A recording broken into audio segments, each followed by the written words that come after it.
Já foi lido o texto de 2 Timóteo, capítulo 1, versículo 7, porque Deus não nos deu espírito de covardia, mas de poder, de amor e de moderação. Poder é o caráter de exercer autoridade sem arrogância, sem soberba. Amor é o que dá equilíbrio a esse poder, porque um poder desequilibrado causa problemas graves. Portanto, precisamos do poder que transforma, e o que dá o equilíbrio a esse poder é o amor. Moderação é a saúde mental. Moderação é a sobriedade, é o equilíbrio emocional. Deus não nos deu espírito de covardia. Covardia é a ausência de coragem. Covardia é a violência que se faz contra o que é mais fraco. Coragem é a prudência, é a atitude em fazer o que é certo. E hoje eu quero me deter um pouco sobre coragem. Se queremos ver as pessoas transformadas pelo poder de Deus, meus amados irmãos, nós precisamos ter coragem. Se queremos ver um mundo transformado pelo poder de Cristo, precisamos ter uma vida de coragem. Em primeiro lugar, coragem para falar a verdade. Você pode dizer essa frase? Coragem para falar a verdade. Diga. Meus amados irmãos, meus amigos, falar a verdade onde a mentira reina é sempre um grande desafio. Esse negócio de negar a verdade, omitir a verdade, falar mentiras no lugar da verdade, está tão forte hoje no Brasil, irmãos e amigos. Esse negócio de não falar a verdade está tão forte no Brasil, pasmem todos vocês. Podem ficar pasmados. Esse negócio está tão forte no Brasil que a maioria das mensagens que são pregadas nos púlpitos do Brasil são mentirosas. Aí você diz, pastor, isso é um absurdo. O senhor está blefando. O senhor está dizendo uma mentira. Não estou dizendo uma mentira. A maioria dos discursos religiosos hoje no Brasil são discursos mentirosos. A maioria das pessoas que frequentam as igrejas evangélicas no Brasil estão ouvindo mentiras. A maioria das pessoas que frequentam templos religiosos no Brasil estão sustentados por mentiras religiosas.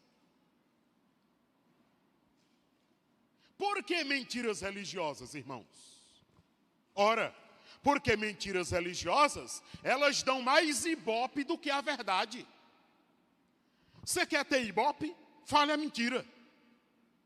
Enquanto religioso. Você quer ser ouvido enquanto religioso? Pregue a mentira no lugar da verdade.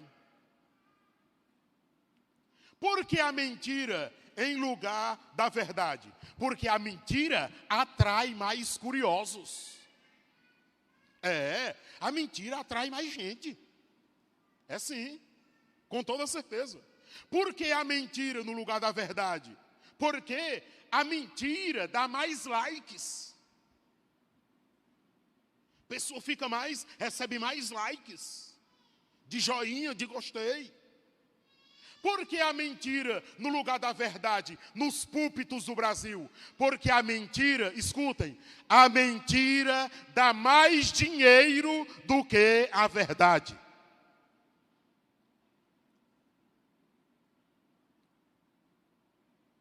A maioria dos discursos religiosos do Brasil são pautados em mentiras.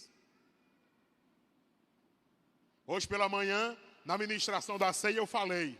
Nós estamos tão envolvidos com esse negócio de mentira que a gente bebe um líquido pensando que é leite. Eu até usei o exemplo da caixinha de leite. Tem gente que compra aquelas caixinhas de leite e leva para casa. Eu tomei leite hoje. Dentro daquela caixinha tem tudo. Tem um líquido branco, só não tem leite. Só não tem leite. E aí a pessoa pega, iludida, bebe, pensando, eu bebi leite. Por quê? Lá na caixinha diz leite, mas o produto que tem lá dentro não é leite. Tem um montão de gente que vai nas igrejas evangélicas, escuta um montão de mentira e diz, eu ouvi a palavra de Deus. E sai enganada pensando que ouviu mesmo. Pensando que ouviu de verdade. Não, mas eu ouvi, a mensagem hoje foi poderosa demais. Eu ouvi a palavra de Deus, mas não conferiu na Bíblia se o que ouviu era mentira ou era verdade.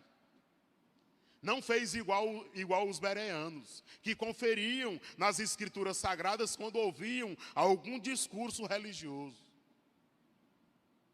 E eu faço uma aplicação prática em relação a isso. Precisamos deixar de seguir mentiras religiosas. Irmãos, eu confesso para vocês, eu confesso para vocês que tem sido muito difícil nos últimos tempos ser pregador do Evangelho de Jesus Cristo. Eu confesso para vocês que tem sido muito duro ser pregador do Evangelho de Jesus Cristo. Sabe por quê, meus amados irmãos? Porque as mentiras, elas são contadas, tão enfeitadas, mas tão enfeitadas, que a verdade parece que é mentira. Nós precisamos deixar de seguir mentiras religiosas. Se existem algumas pessoas que estão assim cheias dessas mentiras, imagine só Deus. Tem hora que eu fico pensando, mas Senhor, essas pessoas pensam que nunca irão prestar contas diante do Senhor. Contando tanta mentira, levando o povo a acreditar na mentira em vez de acreditar na verdade. Se nós queremos um mundo transformado pelo poder de Cristo, meus amados irmãos, nós precisamos urgentemente deixar de acreditar em mentiras religiosas. Eu tenho a consciência, enquanto pastor batista, da primeira igreja batista em Oeiras, eu tenho a consciência de que muitos irmãos, espiritualmente, não estão se alimentando apenas das mensagens pregadas deste púlpito. Eu tenho consciência que muitos irmãos que congregam aqui comem em outros pastos. Eu tenho consciência que muitos irmãos que congregam aqui bebem em outras fontes. Pastos estes e fontes estas que muitas vezes não são confiáveis, mas estão bebendo. Mas estão comendo em outras fontes. Sim, e isso tem levado, meus amados irmãos, muitos crentes a fracassar na fé. Por conta disso, encontramos muitos fracos na fé, encontramos doentes, encontramos alguns que já perderam totalmente a fé, encontramos outros que já morreram na fé. E outros tantos são levados ao redor por qualquer vento de doutrina. Você conhece pessoas assim? Escuta qualquer coisa e é levado. Se tem um movimento aqui, ela está no movimento. Se o movimento está para ali, ela vai para aquele movimento. Se o movimento virou para esse outro lado, então ela está seguindo os movimentos e segue os movimentos. Onde tiver mais movimento, aí é que está legal. Mas não está sendo alimentado pela a palavra que transforma, o poder transformador de Jesus Cristo. Ao longo, escutem, vocês que estão aqui e vocês que estão em casa. Ao longo da história desta igreja, que foi a primeira igreja evangélica de Oeiras, ao longo da história dessa igreja, nós temos inúmeros irmãos que já saíram dessa igreja para ir para outras denominações, porque deram ouvidos a mentiras, a contos mentirosos religiosos. E pasmem vocês, a grande maioria hoje já nem mais frequenta igreja nenhuma. como diz a nossa linguagem, estão no mundo. Em vez em quando eu escuto algum irmão, ou o irmão Frontal era uma bênção na igreja, irmão Frontal era uma maravilha, a irmã fulana de tal era um anjo de Deus, e cadê essa irmã? Não, hoje está no mundo. Eu digo, que bênção era essa? Que bênção é essa? Muitos estão dando ouvidos a mentiras religiosas, contadas, enfeitadas como se fosse a verdade, meus amados irmãos. E o pior de tudo é a coragem que está faltando para se falar a verdade. Eu já mencionei, se eu não me engano, no mês passado, e agora volto a mencionar, Martin Luther King Jr., pastor batista, negro, norte-americano, que lutou pela igualdade social nos Estados Unidos. Está aí nos livros de história, se você quiser a história dele. E ele diz uma frase: o meu medo não é o grito dos maus, eu temo o silêncio dos bons. É o que eu temo. Os maus estão falando o que querem falar. E os bons, onde estão? O que estão falando? Muitos dos bons estão deixando de pregar a verdade por causa de um negocinho chamado política da boa vizinhança. Não quero machucar ninguém, não quero ferir ninguém, não vou falar a verdade. Pode lascar, mas eu não vou falar, porque senão fulano de tal vai ficar ferido. Nós queremos um mundo transformado pelo poder de Cristo. Então nós precisamos de mais pregadores que preguem a verdade do Evangelho de Jesus Cristo. É bem provável que você que está aqui hoje, agora, ou você que está em casa, talvez hoje você já ouviu uma mentira religiosa e já acreditou nela. Hoje.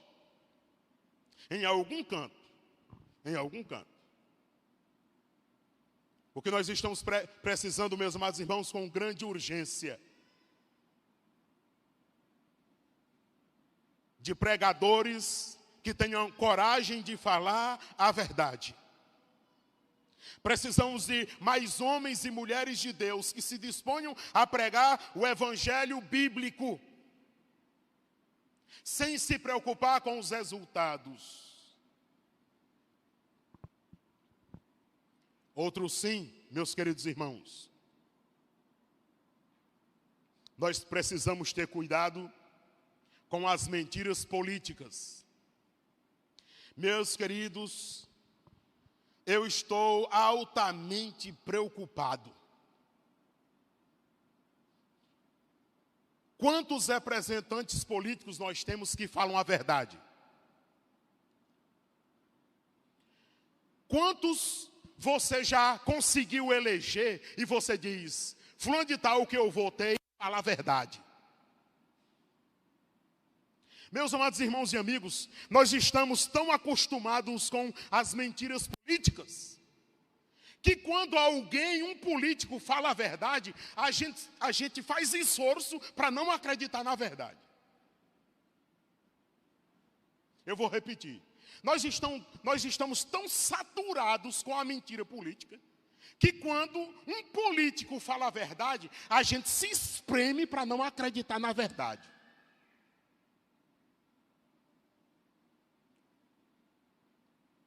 E eu fico preocupado com isso. Eu fico preocupado com isso, meus amados irmãos, porque nós, enquanto igreja local,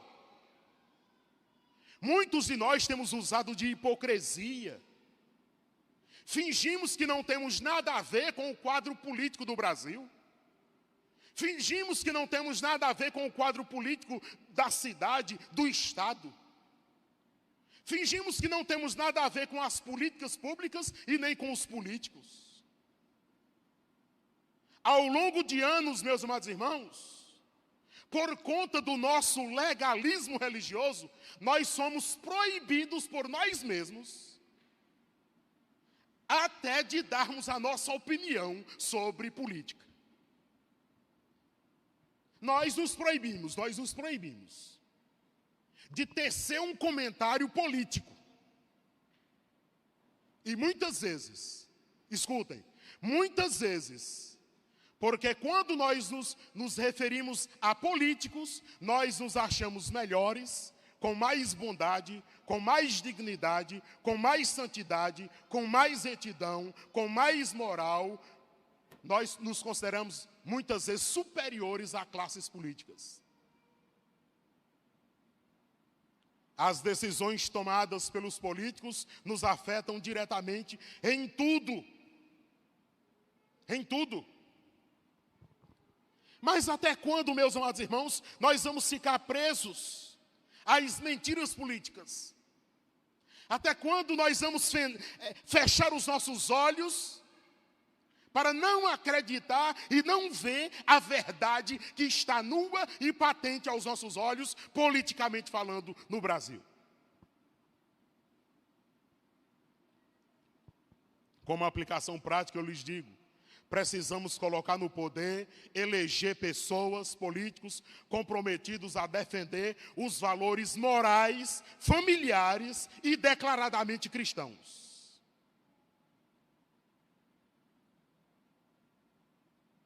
Estamos sendo engodados por uma onda, meus amados irmãos.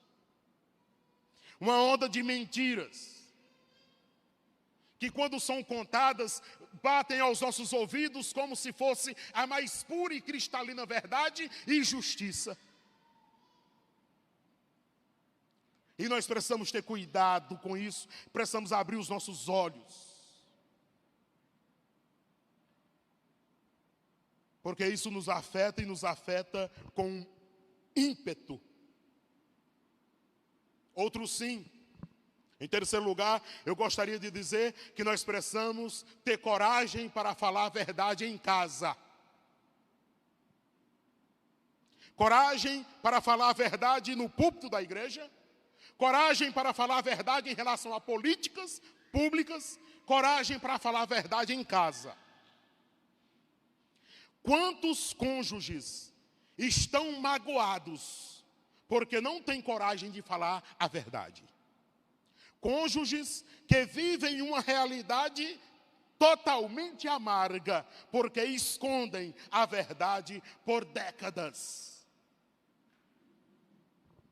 Vivem insatisfeitos e vivem amargurados porque não fala a verdade para o seu próprio cônjuge.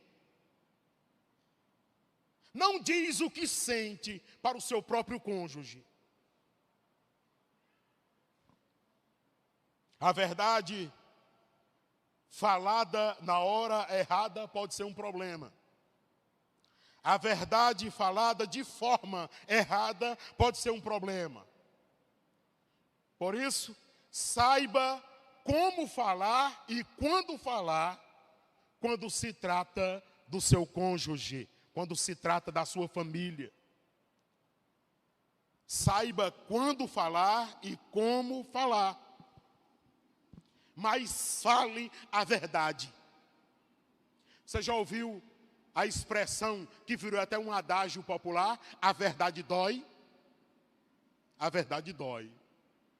Às vezes, mesmo doendo, é preciso que falemos a verdade.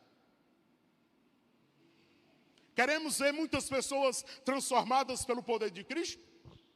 Então precisamos ter coragem para reconhecer os nossos próprios erros e pecados. Eu fico impressionado, meus queridos. Eu fico impressionado como muitas vezes nós ficamos querendo achar os pecados e erros dos outros. Andamos como os caças fantasmas. Ou caça as bruxas, sei lá como. Mas ficamos querendo focar nos erros e pecados dos outros. Esquecemos dos nossos próprios. Esquecemos dos nossos próprios. Se nós queremos um mundo transformado pelo poder de Cristo, a primeira pessoa que precisa se preocupar em reconhecer os seus erros e pecados sou eu mesmo. É você mesmo. Somos nós. Somos nós. Nós somos craques em querermos ver os erros dos outros e os pecados dos outros. Eu tenho dito nas ministrações da ceia que é um dos momentos que eu acho mais fenomenais. Porque a Bíblia diz que na hora da ceia, eu não posso ficar pensando nos erros e pecados da minha esposa, dos meus filhos, de ninguém. Na hora da ministração da ceia, eu devo preocupar-me comigo mesmo. Eu devo fazer uma análise pessoal. Como eu quero transformar as pessoas se ainda eu não sou transformado? Como eu quero corrigir os outros se eu mesmo não me corrigi? Lembra lá do texto? Como é que eu quero tirar um cisco que está no olho de um irmão se tem um lixo dentro do meu?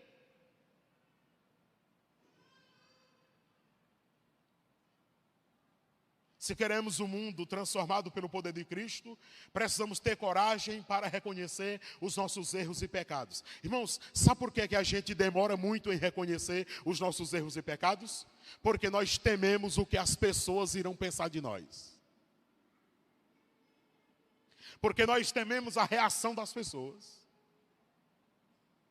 Muitas vezes nós não nos preocupamos com Cristo, com o que Cristo acha do que eu estou fazendo, mas o que isso vai repercutir nas pessoas. Então, nós nos demoramos em reconhecer os nossos erros e pecados. Porque nós tememos a reação popular. Mas a verdade é, meus amados irmãos e amigos, que nós precisamos de coragem para reconhecer quando estamos errados, para reconhecer quando estamos cometendo pecados. Poderíamos passar aqui a noite inteira pontuando coisas que nós precisaríamos fazer ou deixar de fazer. Mas eu quero que você vá para casa nessa noite pensando que se nós queremos um mundo transformado pelo poder de Cristo, nós precisamos ter coragem para falar a verdade. A verdade na esfera religiosa, a verdade na esfera política, a verdade na esfera familiar. Se nós queremos transformar o mundo, nós temos que nos preocupar com essas três áreas fundamentais. Mas eu quero me dirigir a você que veio aqui nessa noite, que ainda não se entregou a Jesus Cristo como Senhor e Salvador pessoal. Eu quero me dirigir agora a você que está afastado do Evangelho de Jesus, a você que diz que até crê em Jesus Cristo, mas nunca o confessou como seu Senhor e Salvador pessoal. Eu quero dizer para você que também é necessário que você tenha coragem para confessar Jesus Cristo como seu Senhor e Salvador pessoal. É preciso que você tenha coragem para dizer que precisa de Cristo. E mais uma vez, algumas pessoas não fazem isso porque se preocupam na repercussão que isso vai causar com os vizinhos, com os parentes, com os amigos. O que é que vou dizer lá em casa se eu me converter a Jesus Cristo? Alguns dizem, se eu passar para a lei de crente. O que é que eu vou dizer para os meus familiares se eu confessar a minha fé em Jesus Cristo? Eu quero dizer para você que é preciso ter coragem. Coragem para confessar ser cristão. Agora olhe para mim que eu estou terminando. Só para você entender o que eu vou dizer agora. Você está pensando que no Brasil vai ser simples você declarar ser cristão? Como está sendo agora? Irmãos, vai chegar um dia no Brasil em que nós vamos ter receio de nos denominar cristãos. Como em muitos países aí afora. Vai chegar o dia no Brasil em que só quem for crente de verdade é quem vai permanecer firmado em Jesus Cristo nosso Senhor. Vai chegar o dia aqui no Brasil em que vai ser um problema declarar-se cristão, católico ou protestante. Está chegando esse dia. Sabe por quê? Porque as forças as forças da perseguição já está tão grande, mas tão grande, tão grande, tão grande, que é proibido confessar o nome de Cristo Jesus, o Senhor. E não vai demorar. Não vai demorar. Para que aqui, no nosso país, nós termos receio. Nós vamos pensar 2 vezes em abrir a boca e em qualquer canto dizer eu sou cristão. Porque já tem um forte trabalho nas universidades federais, estaduais, em toda a esfera de curso superior. Escute, já tem uma grande doutrinação para desmanchar a sua fé em Jesus Cristo. Eu estava pregando aqui, falando para os alunos do 3º ano do Paulo Freire, que eles irão enfrentar a universidade. E quando eles chegarem lá na universidade, os professores liberalistas, eu não vou nem usar mais os termos aqui para não causar fadiga, mas os professores irão tentar desconstruir tudo o que você tem de bom. Eu falando para eles. Eles vão ensinar você que o seu pai e a sua mãe estão errados. Estão errados. Que quando você nasceu, o seu pai e a sua mãe não podiam dizer, é uma menina. Não podia dizer, é um menino.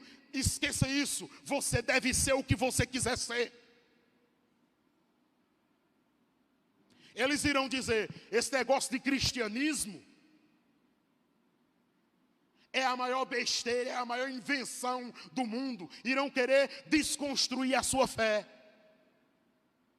Irão dizer que tudo que o seu padre ensinou, que o seu pastor ensinou, se tiver o nome de cristão, está errado. Eles vão querer destruir tudo de bom que você tem. Tudo de bom. Quem? Os professores universitários no Brasil estão doutrinando os nossos alunos a esquecerem de Deus e da família. Quem? Os professores universitários. Na sua grande maioria. Na sua grande maioria. E vai ser um problema terrível dizer que é cristão. E não pensem vocês que é só cristão evangélico, não. É cristão católico. Cristão católico. Vai chegar o dia, quando você vê um católico na rua, uma pessoa que lá dentro da universidade que é católica, você vai ficar alegre demais. Rapaz, é um católico, é um cristão, que coisa maravilhosa. Por quê? Porque lá tem toda espécie de imundície que você imaginar. Nós queremos transformar esse mundo, nós temos que ter coragem para falar a verdade. Se nós queremos transformar este mundo, nós temos que ter coragem para reconhecer os nossos erros e pecados. E para você ser transformado pelo poder transformador, você precisa ter coragem para confessar o nome de Jesus Cristo como seu Senhor e Salvador pessoal. E eu concluo dizendo, não se iluda pensando que frequentar essa igreja vai fazer você um cristão. Não se iluda pensar que ler um texto da Bíblia Sagrada vai fazer você um cristão. Não se iluda. Você aprender uma música que fala sobre Jesus vai fazer de você um cristão. Não se iluda. Não se iluda. Um cristão é apenas aquele que segue Jesus Cristo, o nosso Senhor. É aquele que deixa de fazer a sua própria vontade para seguir a vontade de Jesus Cristo, o nosso Senhor. Isso é ser cristão. Seguir o Cristo bendito. E você precisa ter coragem para confessá-lo.